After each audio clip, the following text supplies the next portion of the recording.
Welcome to our video journey where we explore the fascinating world of pronunciation, unraveling the mysteries behind each word and its usage. In this video, the word is accommodating. Accommodating. Accommodating.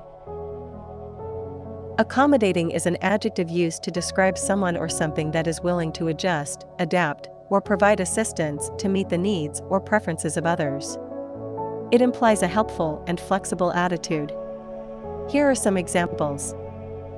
Example number 1, the accommodating hotel staff went out of their way to ensure the guests had a comfortable stay. Why accommodating is used in example number 1. Accommodating describes the hotel staff's willingness to go the extra mile to make sure the guests are comfortable, highlighting their helpfulness. Example number 2, she has an accommodating personality and is always willing to lend a hand to her colleagues.